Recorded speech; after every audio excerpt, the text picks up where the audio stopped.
അഗ്നി അവളെയും കൊണ്ട് ബെഡിലേക്ക് വീണു. ഇപ്പോൾ അവൻ്റെ മുകളിലാണ് അവൾ കിടക്കുന്നത്. അഭിയാണെങ്കിൽ അവനിൽ നിന്ന് എഴുന്നേൽക്കാൻ നോക്കുന്നുണ്ട്. എവിടെ? ഉടുമ്പ് പിടിച്ച പിടിയാലയല്ല ചെക്കൻ പിടിച്ചിരിക്കുന്നത്. പിന്നെ എങ്ങനെ എഴുന്നേൽക്കാൻ കഴിയും? അഗ്നിയുടെ കണ്ണ് അവളുടെ മുഖത്തിലൂടെ ഓടി നടന്നു. ആ നിമിഷം തന്നെ അവൻ അവളെയും കൊണ്ട് ഒറ്റമറിച്ചിൽ. ഇപ്പോൾ അവൾ താഴെയും അവൻ മുകളിലുമായി. അവളുടെ ഇരു സൈഡിലും കൈകുത്തിയാണ് അവൻ്റെ കിടപ്പ്. അവളിലേക്ക് ഭാരം കൊടുക്കാതെ. ദേഷ്യം തീർക്കാനും അവളെ ഒന്ന് പേടിപ്പിക്കാനും ചെയ്തതാണ്. പക്ഷേ ഇപ്പോൾ ചെക്കൻ്റെ കൈവിട്ട് പോയ പോലെ തോന്നി. കാരണം അവളുടെ പിടയ്ക്കുന്ന മിഴിയും പേടികൊണ്ട് വിറകൊള്ളുന്ന അവളുടെ ചുവന്ന ആദരവുമെല്ലാം അവൻ്റെ കൈവിട്ട് പോകാൻ ഇടയായി. അഭിയാണെങ്കിൽ അവനിൽ നിന്ന് കുതറിക്കൊണ്ട് കണ്ണടച്ചാണ് കിടക്കുന്നത്. എൻ്റെ ഈശ്വര, ഈ കാലിന് എന്തിനുള്ള പുറപ്പാടാ? അവൾ മനസ്സിൽ ഓർത്തുപോയി. ഡി, എന്തേ നിനക്ക് പോടണ്ടേ? നീ എന്താടി വിചാരിച്ചത്? നിന്നെ ഇവിടെ അങ്ങ് സുഖിച്ച് ജീവിക്കാനാണെന്നോ? എന്ന പൊന്നുമോളതങ്ങ് മനസ്സിൽ നിന്ന് എടുത്തു കളയുന്നതാവും നല്ലത്. എൻ്റെ കാൽ ചുവട്ടിൽ ഞാൻ എന്ത് ചെയ്താലും ഒന്നും മിണ്ടാതെ എനിക്ക് നിന്ന് തരേണ്ടി വരും. അവൻ അവളുടെ അതിരങ്ങളിലേക്ക് നോക്കിക്കൊണ്ട് പറഞ്ഞു. അവനിൽ നിന്ന് പുറത്തേക്ക് വരുന്ന വാക്കുകൾ അവളെ ഒരുപാട് വേദനിച്ചിരുന്നു. എന്നാലും അവൾ കണ്ണു തുറന്നില്ല. ഒന്നും മറുപടി പറഞ്ഞതുമില്ല. ഡി പുന്നാര മോളെ, കണ്ണ് തുറക്കുന്നതാവും നിനക്ക് നല്ലത്. അല്ലെങ്കിൽ ഇത് ഞാനിങ്ങ് കടിച്ചെടുക്കും. അത് വേണ്ടെങ്കിൽ കണ്ണു തുറന്നു. അഗ്നി ഒരു കൈകുത്തി മറ്റേ കൈകൊണ്ട് അവളുടെ ആദരത്തെ ഞെരിച്ചുകൊണ്ട് പറഞ്ഞു. അഭിയാണെങ്കിൽ ആ നിമിഷം ബെഡിൽ നിന്ന് ഉയർന്നു പോയിരുന്നു. ആ നിമിഷം തന്നെ അവൾ പെട്ടെന്ന് കണ്ണു തുറന്ന് അവനെ ഒന്ന് നോക്കി. പക്ഷെ ആ സമയം അവളുടെ ഇരു കണ്ണും ചുവന്ന് കണ്ണു നിറഞ്ഞു തുളുമ്പിയിരുന്നു. അവളുടെ ആ നോട്ടം അവൻ്റെ ഹൃദയത്തെ വേദനിച്ചുവോ? അവൻ്റെ ഹൃദയമൊന്ന് തുടിച്ചു. അവൻ പെട്ടെന്ന് അവളിൽ നിന്ന് എഴുന്നേറ്റിരുന്നു. ഛേ, അവൻ ബെഡിൽ അടിച്ചുകൊണ്ട് സ്വയം പറഞ്ഞു. എന്തുകൊണ്ടാണ് അവളുടെ നിറഞ്ഞ കണ്ണ് തന്നെ ഇത്ര വേദനിപ്പിക്കുന്നത്? ഡീ പുല്ലെ, കിടന്ന് മൂങ്ങാതെ എഴുന്നേറ്റ് പോ. അതാ നിന്റെ ശരീരത്തിന് നല്ലത്. അല്ലെങ്കിൽ എനിക്ക് തന്നെ എന്നെ പിടിച്ചിട്ട് കിട്ടുന്നില്ല. എഴുന്നേറ്റ് പോടി. അവൻ്റെ അലർച്ചയിൽ അവൾ കണ്ണു തുടച്ചൊരൊറ്റ ഓട്ടമായിരുന്നു. വാതിലും തുറന്ന് പുറത്തെത്തിയതും നെഞ്ചൽ കൈവച്ചവൾ ശ്വാസം ആഞ്ഞു വലിച്ചു. എൻ്റെ ഈശ്വര, ഈ കാലൻ എൻ്റെ ജീവൻ കാത്തോളണേ. എന്തൊരു മുരടൻ സ്വഭാവമാണ് അങ്ങേർക്ക്. എന്നാലും എന്താണ് അയാൾ പറഞ്ഞത്? അയാൾ പറയുന്നത് കേട്ട് ഇവിടെ നിൽക്കണമെന്നല്ലേ? എൻ്റെ പട്ടി കേൾക്കും. ഞാനെന്താ അങ്ങേരുടെ അടിമയാണോ? അത് ചോദിച്ചിട്ട് തന്നെ കാര്യം. അത് മോത്തവൾ വീണ്ടും വാതിൽ തുറന്ന് ഉള്ളിലേക്ക് തലയിട്ട് നോക്കി. അപ്പോഴുണ്ട് ബെഡിൽ കൈകുത്തി തല താഴ്ത്തി ദേഷ്യം കടിച്ചമർത്തുവാണ് അവൻ. ഡോ! പെട്ടെന്ന് അബിയുടെ സൗണ്ട് കേട്ട് അവൻ തല ഉയർത്തി നോക്കി. നീ പോയില്ലേ? ഇനി എന്താ നിനക്ക് വേണ്ടത്? താൻ പോട ചെകുത്താനേ. അതും പറഞ്ഞവൾ അവൻ്റെ മറുപടിക്ക് കാക്കാതെ ഡോറടച്ചൊറ്റ ഓട്ടമായിരുന്നു താഴേക്ക്. ഡീ, നിന്നെ ഞാൻ... അതും പറഞ്ഞ് അഗ്നി എഴുന്നേറ്റപ്പോഴേക്കും അവൾ സ്ഥലം വിട്ടിരുന്നു. ഛേ, അവൾക്ക് എത്ര ധൈര്യം ഉണ്ടായിട്ടാ എന്നെ അങ്ങനെ വിളിച്ചത്? നിനക്ക് ഞാൻ വെച്ചിട്ടുണ്ടടി പുല്ലേ. നീ ഇനി എൻ്റെ കയ്യിൽ നിന്ന് രക്ഷപ്പെടില്ല. നിന്റെ ചോരച്ചുണ്ടിൻ്റെ മധുരം അതെനിക്കറിയണം. നീ കാത്തിരുന്നു. അഗ്നി ദേഷ്യത്തോടെ പറഞ്ഞുകൊണ്ട് ടേബിളിൽ ഉണ്ടായിരുന്ന കപ്പ് എറിഞ്ഞു പൊട്ടിച്ചു. എന്നിട്ടും അവൻ്റെ ദേഷ്യം അടങ്ങിയിരുന്നില്ല. ഇനിയാണ് മോളെ എൻ്റെ ശിക്ഷ എന്താണെന്ന് നീ അറിയാൻ പോകുന്നത്.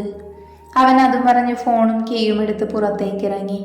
അബിക്ക് കിതച്ചോണ്ട് ഓടി വന്നത് അനുവിൻ്റെ മുന്നിലേക്കായിരുന്നു. എന്താ ചേച്ചി ഇങ്ങനെ കിതക്കുന്നത്? അവളുടെ കിതപ്പ് കണ്ട് അനു ചോദിച്ചു.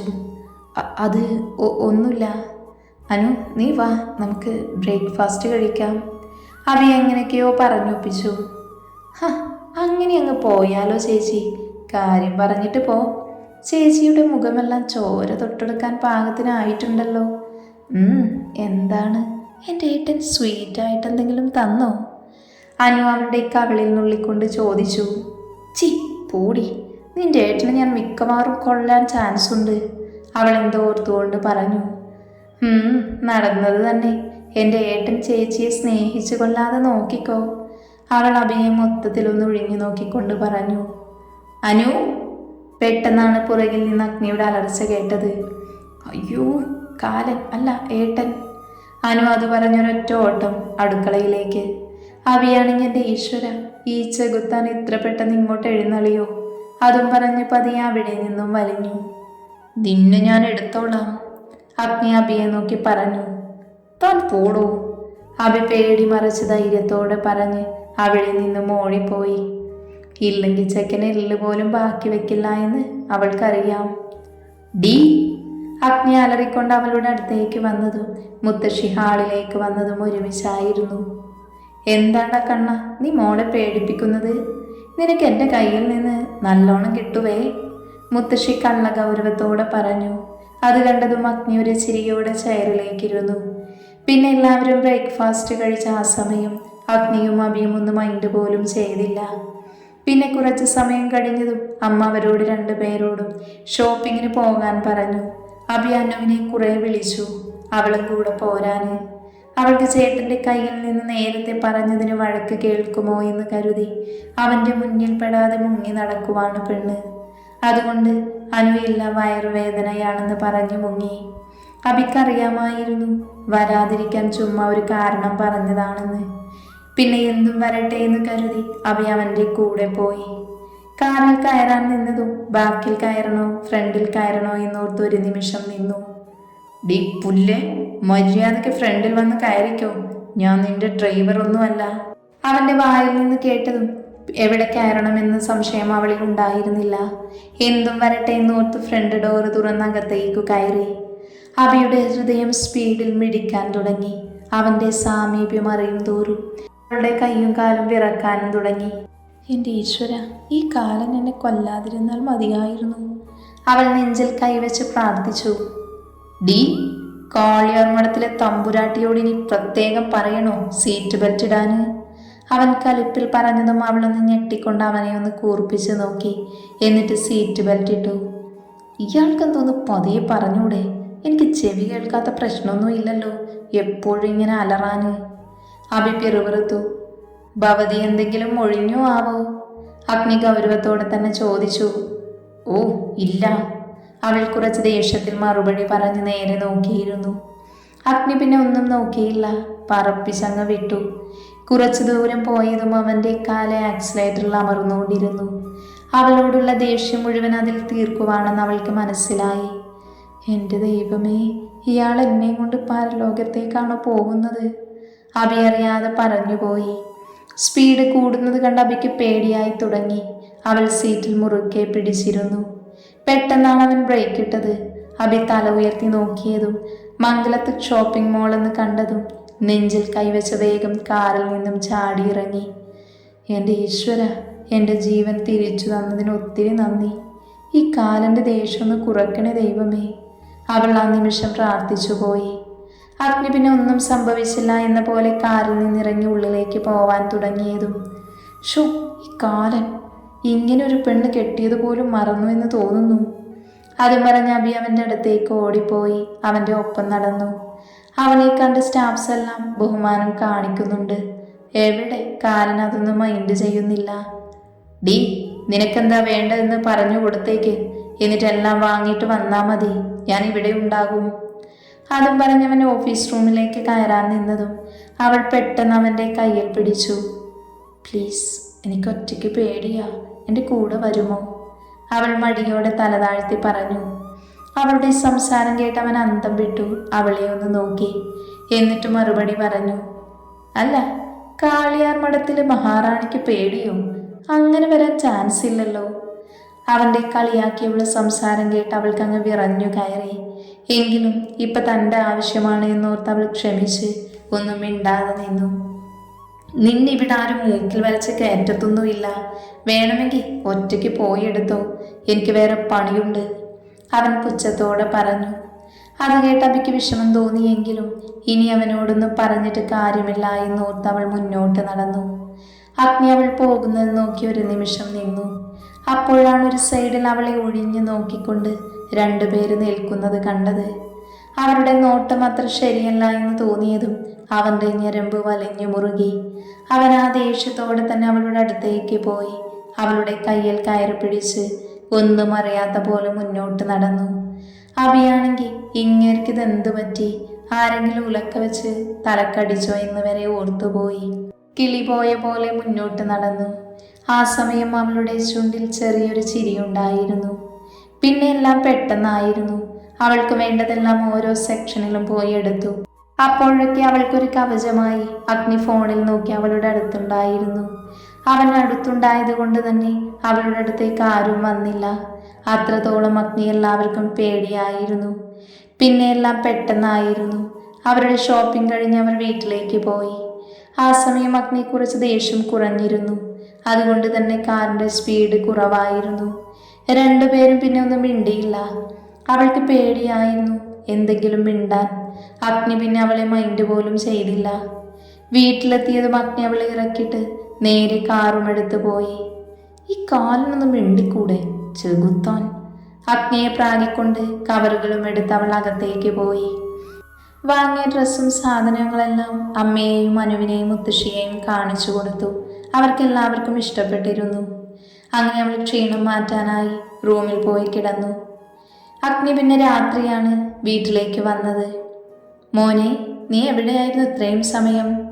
ക്ലോക്കിലേക്ക് നോക്കിക്കൊണ്ട് ശാലിനി ചോദിച്ചു. അതമ്മേ, ഓഫീസിൽ കുറച്ച് ഫയൽ സൈൻ ചെയ്യുന്നുണ്ടായിരുന്നു, അങ്ങനെ പോയതാ. അവൻ സോഫയിലേക്കൊരു അലസമായി പറഞ്ഞു. മോനെ, നാളെ ഗീതയും ഫാമിലിയും വരുന്നുണ്ട്. അമ്മ പറഞ്ഞത് കേട്ട് അഗ്നി അമ്മയെ ഒന്ന് നോക്കി. ഓ, ഇനി എന്തിനുള്ള വരവാണാവോ അവർ? അഗ്നി കുറിച്ച് ദേഷ്യത്തിൽ ചോദിച്ചു. മോന്റെ കല്യാണം കഴിഞ്ഞതറിഞ്ഞുള്ള വരവാ. ശ്രുതിക്ക് മോനെ ഇഷ്ടമായിരുന്നില്ലേ? അമ്മ കുറച്ച് പേടിയോടെ തന്നെ പറഞ്ഞു. അത് കേട്ട് അഗ്നി അവിടെ നിന്നും ദേഷ്യത്തിൽ എഴുന്നേറ്റ് മുന്നോട്ട് നടന്നു. മോനെ, ഭക്ഷണം കഴിച്ചിട്ട് പോടാ. എനിക്ക് വേണ്ടമ്മേ, ഞാൻ കഴിച്ചു. അതും പറഞ്ഞവൻ മുകളിലേക്ക് കയറിപ്പോയി. എൻ്റെ ഈശ്വര, ഇനി അവർ വന്ന എന്തൊക്കെ കാണേണ്ടി വരുമോ ആവോ? ശാലിനി നെഞ്ചിൽ കൈവച്ചുകൊണ്ട് പറഞ്ഞു. അഗ്നിയുടെ അച്ഛൻ്റെ പെങ്ങളാണ് ഗീത. ഭർത്താവ് രവിശങ്കർ, മകൾ ശ്രുതിശങ്കർ. ശ്രുതിക്ക് പണ്ട് മുതലേ അഗ്നിയോട് ഒരു പ്രത്യേക താല്പര്യമായിരുന്നു. ഗീതയ്ക്കും രവിക്കും ആദ്യമൊന്നും താല്പര്യമില്ലായിരുന്നു. പിന്നെ അവന് ഇത്രയും സ്വത്തുക്കൾ ഉണ്ടായി തുടങ്ങിയപ്പോൾ അവർക്കും അഗ്നിയെ വേണമെന്ന വാശിയായി. അങ്ങനെ അവൻ്റെ കല്യാണം കഴിഞ്ഞതറിഞ്ഞുള്ള വരവാണ്. എന്നാൽ അനുവിൻ്റെ റൂമിൽ ഇരിക്കുവാണ് അഭിയും അനുവും. ചേച്ചി, അപ്പം നാളെ ചേച്ചിയുടെ കഞ്ഞിയിൽ പാറ്റയിടാനേ അവർ വരുന്നുണ്ട്. അഭിയാണെങ്കിൽ അന്തം വിട്ട് അനുവിനെ നോക്കുക. ആര്? എങ്ങനെ എൻ്റെ കഞ്ഞിയിലെ പാറ്റയാവുന്നത്? മനസ്സിലാവാതവൾ ചോദിച്ചു. അതായത് രമണ, ചേച്ചിയുടെ കെട്ടിയവനില്ലേ, അങ്ങയുടെ ഒരു കണ്ണുണ്ട് ശ്രുതി ചേച്ചിക്ക്. പണ്ട് മുതലേ ഏട്ടൻ്റെ പുറകെ ആയിരുന്നു. ഇവിടെ വന്ന കിടത്തം പോലും ഏട്ടൻ്റെ കൂടെ ആയിരുന്നു. ഉള്ളികണ്ണാൽ അഭിയെ നോക്കി അനു പറഞ്ഞു. അത് കേട്ടതും അഭിയുടെ നെഞ്ച് വല്ലാതെ വേദനിച്ചു. അവരുടെ കണ്ണിൽ നിന്ന് കണ്ണുനീർ ഒഴുകിയിറങ്ങി. അത് കണ്ടതും അനു ആകെ ഒന്ന് ഭയന്നു. ഒന്ന് പേടിപ്പിക്കാൻ പറഞ്ഞതാ. അയ്യോ ചേച്ചി, ചേച്ചി കരയുവാണോ? അതൊക്കെ പണ്ടല്ലേ, ഇപ്പം അങ്ങനെയൊന്നും ഉണ്ടാവില്ല. അവർ വരട്ടെ, ചേച്ചിക്ക് അറിയാതിരിക്കെ. നമുക്ക് അവൾക്ക് നല്ല അസ്സല് പണി കൊടുക്കണം. ചേച്ചി വിഷമിക്കേണ്ട, പോയി കിടന്നോ. അനു എന്തൊക്കെയോ പറഞ്ഞ് അവളെ പറഞ്ഞു വിടാൻ ശ്രമിച്ചു. എന്നാൽ അഭി പോവാതെ അവിടെ തന്നെ താളം ചവിട്ടി നിന്നു. ഇനി എന്താ ചേച്ചി? അനു സംശയത്തോട് ചോദിച്ചു. അത് അനു, നിന്റെ ഏട്ടന് ശ്രുതിയെ ഇഷ്ടമായിരുന്നു. അത് ചോദിച്ചപ്പോൾ അവരുടെ ഹൃദയം ഒന്ന് പിടഞ്ഞു. അത് എന്തുകൊണ്ടാണ് അങ്ങനെയെന്ന് അവൾക്ക് മനസ്സിലായില്ല. അയ്യോ ചേച്ചി, അതൊക്കെ പണ്ട് നടന്നതല്ലേ, അതൊക്കെ വിട്ടുകളാ.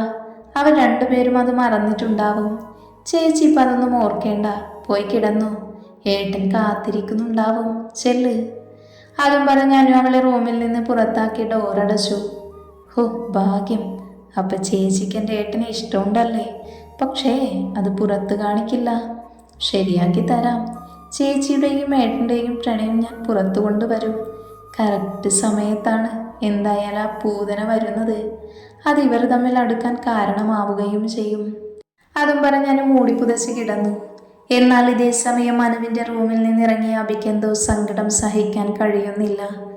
എൻ്റെ ദൈവമേ, ആ ചെകുത്താൻ മറ്റൊരാളുടെ കൂടെ കിടന്നിട്ടുണ്ടോ? അവർ തമ്മിൽ പ്രണയത്തിലായിരുന്നു. എൻ്റെ ഈശ്വര, അതറിയാതെ എനിക്കൊന്നും ഉറക്കം വരില്ല. ആ അനുവാണ് എൻ്റെ ഉറക്കം കളഞ്ഞത്. ഇനി ഞാൻ ആരോട് ചോദിക്കും എൻ്റെ ഈശ്വര? എന്നാലും ആ കലിപ്പന മറ്റൊരാൾക്ക് ഇഷ്ടമായിരുന്നു എന്നറിഞ്ഞിട്ട് എനിക്കെന്തിനാ ഇത്ര വേദന? അപ്പോൾ ഞാൻ അയാളെ സ്നേഹിക്കുന്നുണ്ടോ? അവൾ സ്വയം ചോദിച്ചു. ഏയ്, അങ്ങനെയല്ല. അയാളിപ്പം എൻ്റെ ഭർത്താവല്ലേ, അതിൻ്റെ ഒരു ബുദ്ധിമുട്ടാവും. എന്തായാലും അയാളോട് തന്നെ ചോദിച്ചു നോക്കാം. അതും പറഞ്ഞ അബി റൂമിലേക്ക് കയറി. അവിടെയൊന്നും അഗ്നിയെ കാണുന്നില്ലായിരുന്നു. അപ്പോഴാണ് ബാൽക്കണി ഡോറ് തുറന്നു കിടക്കുന്നത് കണ്ടത്. ഓഹോ, അപ്പൊ കാലൻ അവിടെയാണല്ലേ, ശരിയാക്കി തരാം. അതും പറഞ്ഞവൾ ബാത്റൂമിൽ കയറി ഒന്ന് ഫ്രഷായി വന്നു. അപ്പോഴും അവൻ റൂമിലേക്ക് വന്നില്ലായിരുന്നു. ഇയാൾ ഇപ്പോഴും വന്നില്ലേ? അപ്പോൾ ആള് സീരിയസ് ആയിട്ടാണല്ലോ.